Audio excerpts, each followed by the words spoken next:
Imagine a world hidden from society, a remote Canadian wilderness where darkness and devotion intertwine. A world where one man's twisted vision transforms innocent lives into a living nightmare. This is the true story of the Anthill Kids cult, a tale of unchecked power, brutal control, and unimaginable horror.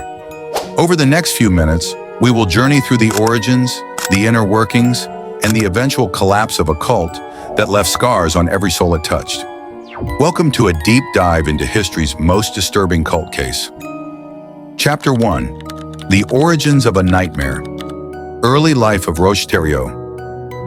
Every nightmare begins with a single seed. In the remote regions of Quebec, a man was born whose life would come to embody the extremes of human cruelty. Roch Theriault, born into a modest family, experienced early life marked by isolation and an overwhelming desire to belong. His troubled youth hinted at the darkness that would later manifest in his actions. As a young man, Theriault was drawn to various ideologies: religious mysticism, radical political theories, and the promise of a new world order. But it was in the isolation of the Canadian wilderness that his beliefs would eventually take shape into something far more sinister. Ideological roots and early influences. Roch Theriault's ideology was an intricate tapestry woven from threads of traditional Catholicism, esoteric spiritualism, and his own warped interpretations. He absorbed teachings from various sources, yet twisted them into a doctrine of absolute obedience and fear.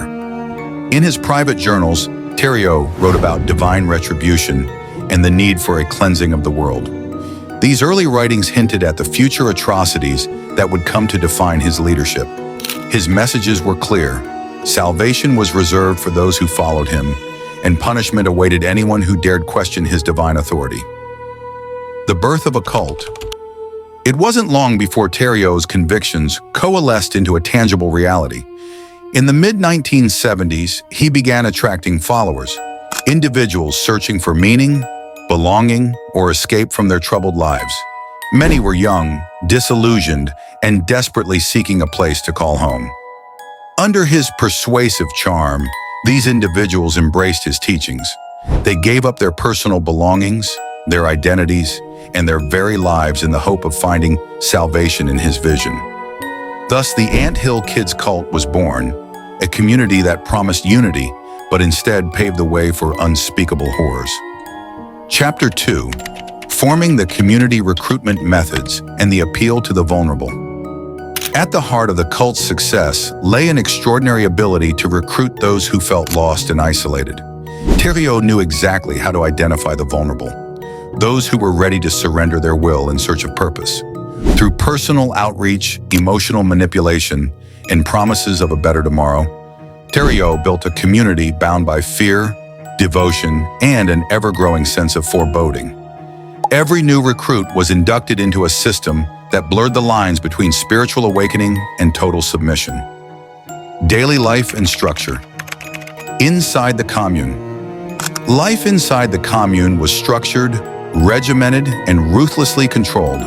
From sunrise to sunset, every moment was accounted for.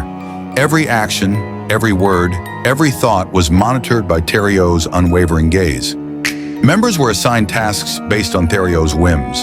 Some toiled in the fields, others maintained the compound, and a few were forced into more disturbing roles, serving as enforcers of a brutal internal justice system. Daily life was a constant reminder of the power Theriault held over them, a power that was both a promise of salvation and a threat of punishment. The role of faith and fear.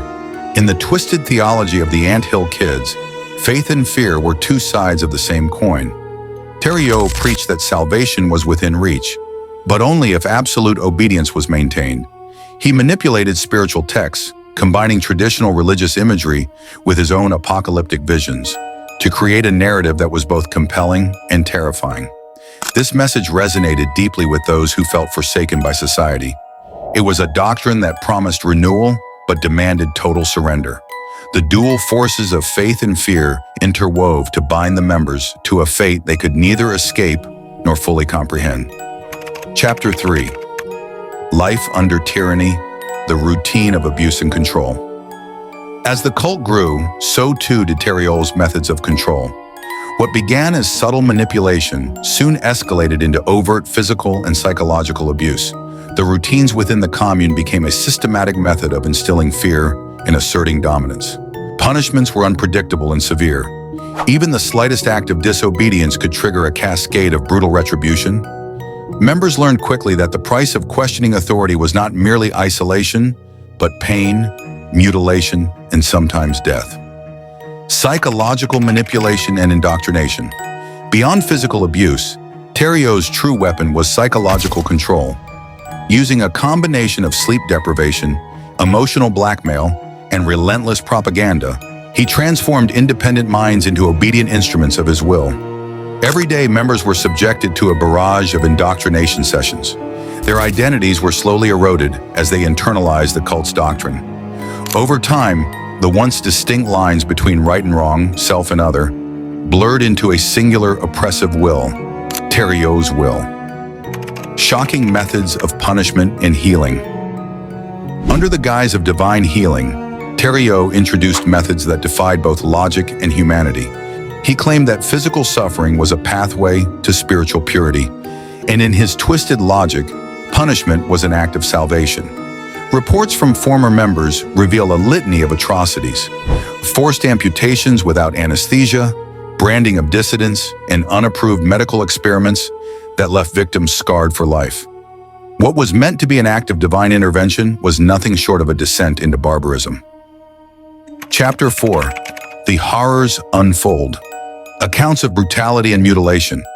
Testimonies from survivors paint a picture of relentless brutality.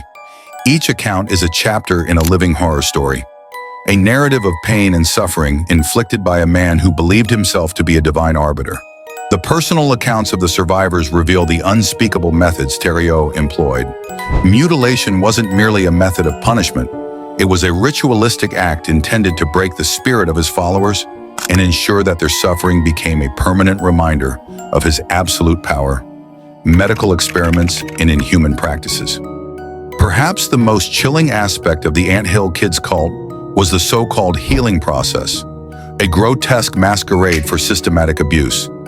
Under the guise of curing sin and purifying the soul, Theriault subjected his followers to a series of medical experiments that defied all ethical and moral boundaries.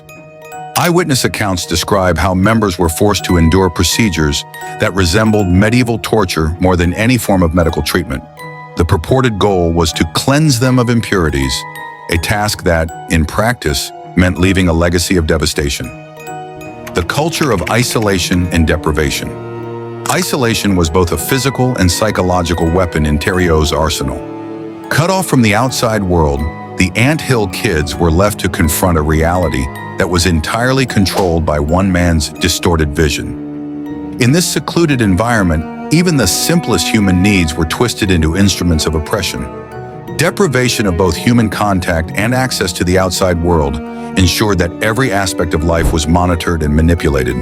Over time, the boundaries of sanity blurred, and the isolated members became prisoners of their own minds, a condition that only deepened Theriault's hold over them. Chapter 5. The Breaking Point.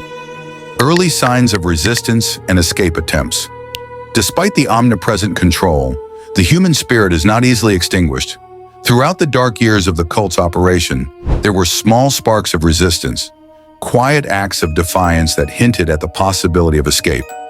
For many, the pain and terror became unbearable, and in secret, plans to flee began to take shape. According to the former members, there were whispers, secret codes, and hidden routes. They knew that if they worked together, they might just break free from that suffocating nightmare. These early escape attempts, though often thwarted by Theriault's ruthless enforcers, were the first signs that the cult's control was not absolute. Each act of defiance, no matter how small, sowed the seeds for the eventual collapse. External warnings and the role of the media. As rumors of unspeakable acts began to leak beyond the boundaries of the commune, external warnings started to emerge. Journalists, concerned citizens, and even local authorities began to question the secrecy surrounding the Anthill Kids.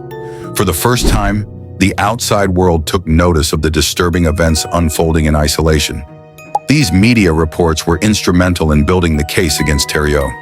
While many dismissed them as sensationalism at first, The accumulation of evidence gradually forced the authorities to take notice. The catalyst for intervention. The turning point came when a courageous act of defiance forced the hand of both the cult and the authorities. A severely injured member, pushed to the brink by years of abuse, managed to escape and alert the outside world. This act of desperation was the catalyst that would eventually bring down Theriault's reign. In a matter of days, law enforcement mobilized. The escapee's harrowing testimony, coupled with mounting evidence from investigative reporters, set off a chain reaction that the cult could no longer contain. The stage was set for a dramatic intervention that would shock even the most hardened investigators. The final chapter. The collapse and aftermath. The final days of the cult. In 1989, the long-standing nightmare of the anthill kids reached its breaking point. As the evidence mounted and internal dissent grew louder, the fabric of the cult began to unravel. The final days were marked by chaos, fear, and a desperate scramble by Theriault to retain control. Within the commune, panic replaced the forced calm. Theriault's once unchallengeable authority began to crumble as members, emboldened by the possibility of escape, took action. The carefully constructed facade of order fell away, revealing the raw and painful truth of their existence: police intervention and the unraveling of the community. When law enforcement finally entered the scene, they were met with a landscape of devastation. The community, once held together by fear and manipulation, was now a scene of disarray. Overturned furniture, hastily abandoned personal belongings, and the haunted expressions of survivors painted a picture of a life dominated by terror. The intervention was swift and decisive. Theriault was apprehended, and the community was disbanded in a matter of days. The shockwaves of the operation rippled far beyond the confines of the commune, sending a clear message about the price of unchecked tyranny. Arrest, trials, and the legacy of pain. Following his arrest, Roch Theriault faced a lengthy legal process. Charged with a litany of crimes ranging from physical abuse and murder to the inhumane treatment of his followers, he was sentenced to life in prison. Yet for many, justice was only a small step toward healing from the long-lasting trauma inflicted by his regime. In 2011, even behind bars, Theriault's story took another dark turn when he was murdered, an event that many viewed as a grim form of retribution.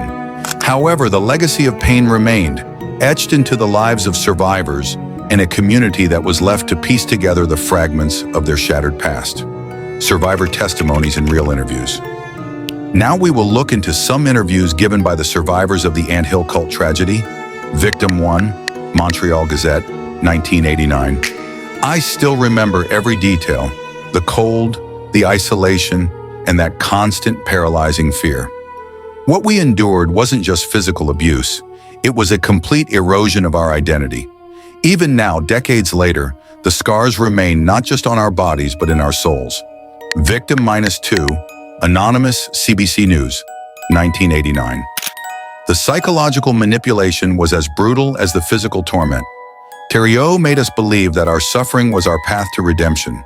We were isolated from the outside world, cut off from any voice of reason. It was a nightmare that I wouldn't wish on anyone. Victim 3, La Presse, 1989.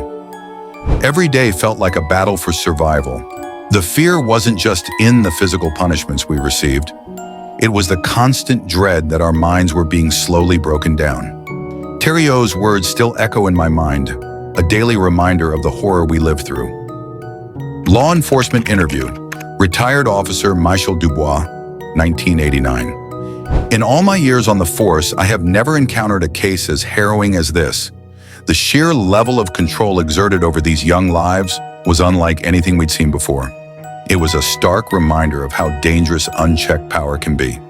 Final thoughts. As we reflect on the haunting saga of the anthill kids cult, we are reminded that history is replete with cautionary tales. In the quiet corners of the Canadian wilderness, a nightmare was born, not from supernatural forces, but from the darkest depths of human ambition and cruelty. The legacy of Roch Theriault's regime is not just measured in the lives lost or the scars inflicted, but in the profound lessons it teaches us about the nature of power, vulnerability, and redemption. Thoughts on faith, power, and human vulnerability. In every tragedy, there is a glimmer of hope, a reminder that even in the most oppressive circumstances, the human spirit can endure. The story of the Anthill Kids cult challenges us to question blind authority, to seek truth even in the darkest of times, and to support one another in the pursuit of healing and justice. It is a call to remain ever vigilant, for the dangers of unchecked power are never truly confined to the past. Thank you for joining us on this difficult journey through one of history's most disturbing cult cases. While the story of the Anthill Kids cult is filled with pain and horror, it also serves as a powerful reminder of our shared responsibility to protect one another. If you found this documentary both informative and thought-provoking, please consider liking, subscribing, and sharing your thoughts in the comments below. Your engagement not only honors the memories of those who suffered, but also helps spread awareness so that history's dark chapters are never repeated.